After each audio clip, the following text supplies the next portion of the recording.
Okay, so Luna is insane. It's only been a couple of months now, and they've got Neve and API summing. What's next? SSL, probably? I can't wait. I'm Steve. What's going on? Thanks for joining. Be sure to like, comment, and subscribe. All right, Luna's insane. Once they fix a few key bugs, and that's what we're gonna talk about today, I'm gonna make the switch entirely over to Luna, and I honestly can't wait. I'm really excited about it. The summing that it has in there sounds incredible. Having the tape saturation built in sounds incredible, and I'm going to be putting out a video on me building my first song in Luna from start to finish, so you guys can see how I work, what I do, and maybe get inspired from it. And I think also whenever they fix these kinks, I think a lot of professionals are going to ditch Pro Tools and Logic entirely. I think a lot of people are going to switch over to Luna. However, let's be critical for just a moment and kind of talk about some of these problems that I have. And if you're thinking about making the switch to Luna 2 and you're just curious, maybe these will help you make a decision and kind of understand where Luna's at right now as a product and as a whole. Also, if you're new to the UAD platform, you can pick up my Console Classics Sessions pack. It's got all the presets you need to get started when you're feeling inspired and making a song. So pick it up and enjoy. Let's go. So I have 4 major points that I need to address about Luna that, for me, really makes it hard to jump ship from everything else right out of the get-go. But again, I'm pushing through, I'm finding workarounds, and once I do find those workarounds and I do use Luna, absolutely love it. So point number 1, it's very near and dear to me, literally near, is control surface support. There's still none. Now, for me, this is kind of silly, and I love to point out when companies do this, but they market it as an analog workflow. Well, hello, there's no analog workflow when you're just using a mouse and keyboard. But it's all good. I imagine that they're gonna be fixing that in the near future, probably with their own control surface of some sort. Maybe it'll have DSP. I hope it'll have DSP.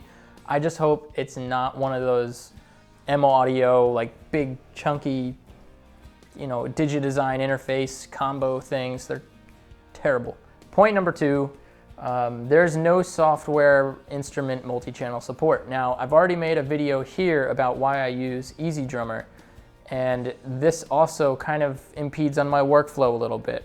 So as someone who uses EZDrummer all the time, sometimes I run into situations when I want to add maybe some more top end to some snare sounds, or maybe to some tom sounds, and that's where the multi-channel part comes in. The multi-channel support, it's very easy. In Logic, you just add some extra output channels and route the sound to that channel, which I can demonstrate for you right now. So let's jump into Logic and take a look.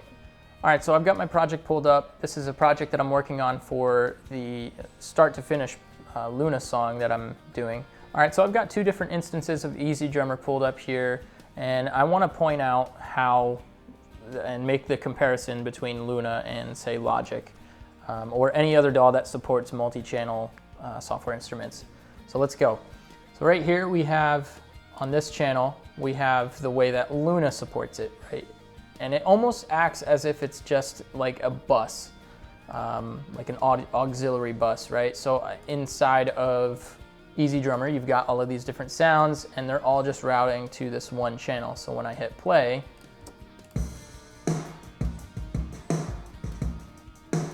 it's all right there, and I can add my processing on that bus, and it applies to the audio as a whole. But again, what if I want to add some more top end to just the snare? What can I do? So in the second channel, let's go through how I like to work in many cases, which is adding a multi-output instance of EZDrummer. And as you do that, you'll notice down here, you have the ability to add more channels. And when I do that, cool. So I've got my snare sound. Again, just as an example, say I don't like the way that sounds. I want to tweak it a little bit further than what I can do in just this standard mix engine that they have inside of EZDrummer. Now I can choose the output, and let's say output 2. And now within Logic, you'll see that it bounces out. So now I have the ability to add on more, maybe like a low end boost here, right? Cool, it's as easy as that. Again, in Luna, you can't do that yet, but I'd imagine that they'll fix that as well very soon. So at the end of the day, not having that multi-channel support, for me, I can work around it. You just have to export the audio to a WAV file for each individual track.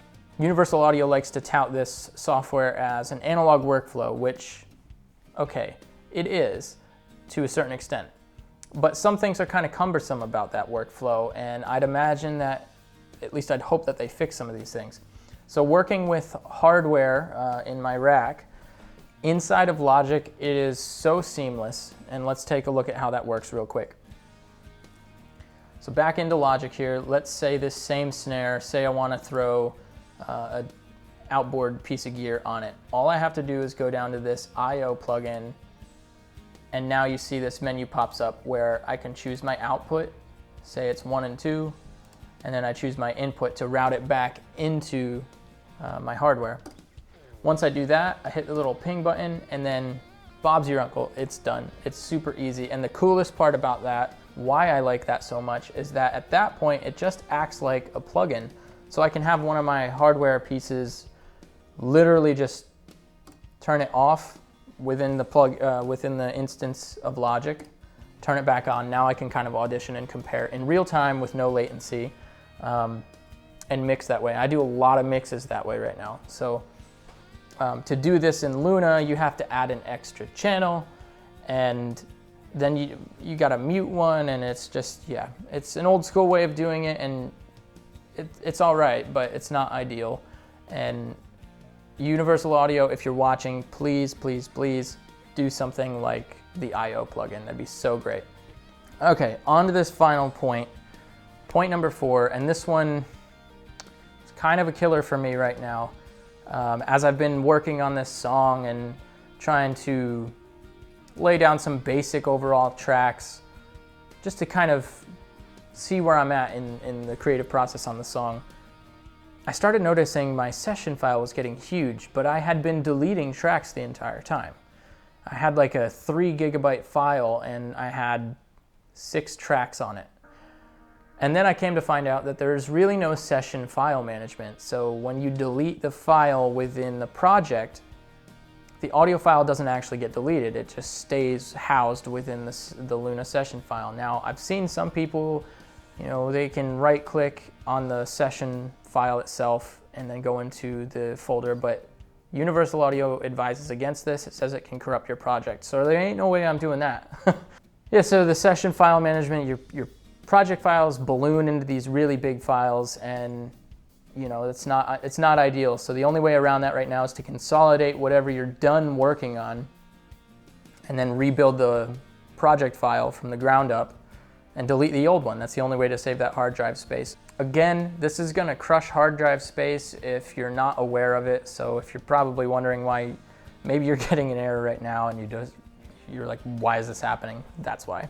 So I did verify on the UAD forum that within the last update, update 1.1, they added a feature called session versions, and that was the precursor and is the precursor to being able to go into your session management and deleting those files. So I know it's coming really quickly, so yeah, I wouldn't sweat that too much. Again, all 4 of these really, I wouldn't sweat too much. So final thoughts, I absolutely love the prospect and cannot wait to jump ship and move exclusively into Luna. You can also pick up my Console Classic Sessions pack, and it'll really help you speed up your creative process. So make sure you check it out. All right, thanks guys, thanks for watching. All right, bye.